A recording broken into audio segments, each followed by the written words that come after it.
The smell of burnt ozone filled the nostrils of the robed figure, the temperature of the surrounding area flashing brighter with each creature that fell. The chain of lightning crackled from his outstretched hand, sending a strange yet familiar tingle down his arm.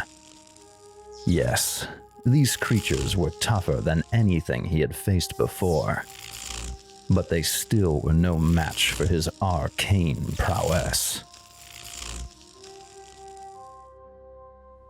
The Oracle had spent years honing her craft.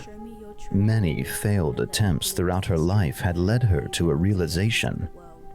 While some practitioners weaved the essence of the world through sheer force of will, it was not the only way to progress. Gentle tugs at the strings told her everything she needed to know.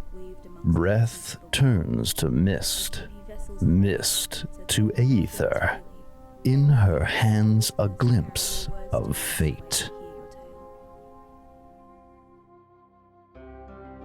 A wave of relief flowed over the tired warrior as she touched her hands against his. The battle was over, and his duty had been fulfilled. For this, he would be rewarded not with material wealth or praise, but with the calming of his soul. As their eyes met, he knew that the very land itself had blessed him, and that serenity was its gift.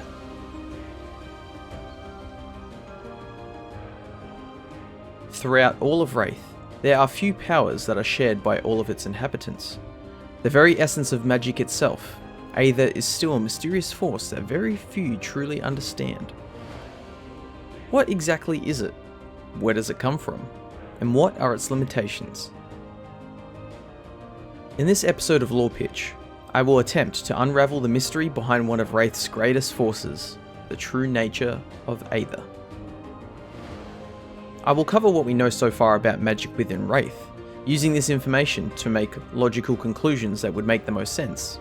Remember, this video is purely speculation, but I will aim to make it as accurate as possible based on the available lore on hand. So, what is Aether?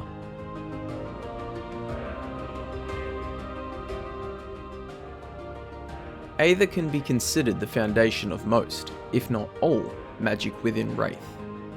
Whenever the arcane arts are mentioned, so is Aether. As a fire needs fuel to stay alight, so too does arcane magic require Aether. From the light magic of the healers from Solana to the draconic sorcerers of Volcor, it is the lifeblood of the arcane. To cast the spell, a few requirements must be met. The most important of these requirements is the need for something called Aether affinity. Whilst not fully understood, an individual with Aether affinity has a connection to Aether itself, allowing them to form and manipulate it. Without an affinity to Aether, an individual is unable to cast even the simplest of spells. Once believed to be hereditary, how someone acquires Aether affinity is currently unknown. Bloodlines can be related, as shown with the Scholars of Solana and the Drakai of Volcor, but it is not a given. One example of this would be Lord Sutcliffe, the creator of Viscerai. Born into a family with strong Aether affinity, Lord Sutcliffe has become the first member of his family in many generations to not have an Aetheric connection.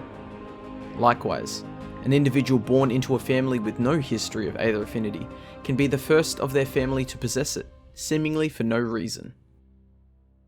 Through his experiments, Lord Sutcliffe was able to create a warrior capable of casting spells with the help of various runes, sigils, and the Arknight Shard itself. However, the effectiveness of this experiment and Viscerai's true power from himself, rather than the shard, is yet to be known. Another requirement in the casting of spells is knowledge.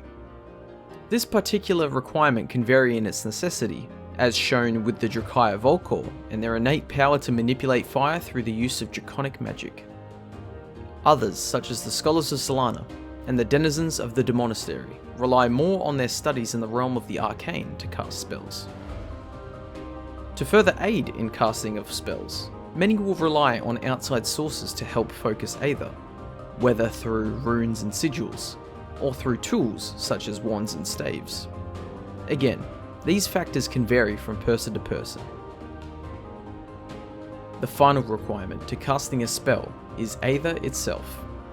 As with any energy source, a lack of Aether will cause the fires of magic to quell and extinguish. The trial of embers that members of the royal court in Volcor undertake employs Aetheric wards to prevent outside influence from spells, essentially cutting the connection of the students to Aether. And spells can be cast to sever an individual's connection to Aether temporarily, stifling any spell being cast at the time. But with this final requirement comes an important question: what exactly is Aether, and where is it drawn from?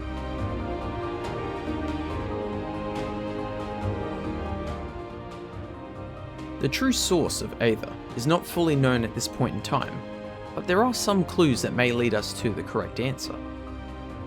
It is clear that Aether is spread all across the lands of Rathe, and is often a part of the lands as well, such as the region of Aria and its flow. For the lands to be magical, one could assume that Rathe in its very essence is tied heavily with Aether, a force just as present as gravity.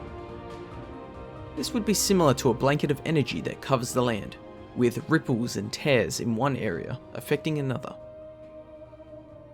But as to the source of Aether, we can look towards the origins of Aether affinity that individuals around Rathe have. The Dracai of Volcor are said to have inherited their fire magics from the royal bloodline, with its origins tied to the myth of a mighty dragon that gave birth to Mount Volcor.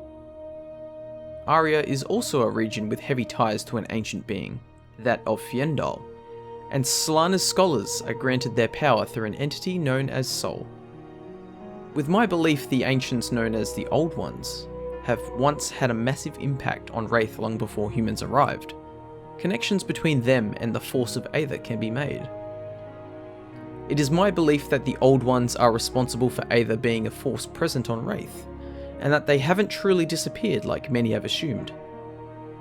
With legends stating that the Dragon of Volcor is currently slumbering underneath Mount Volcor, it isn't far-fetched to assume that the other Old Ones are in a similar state of sleep or stasis, and that their latent magical energies are what mortals would classify as Aether.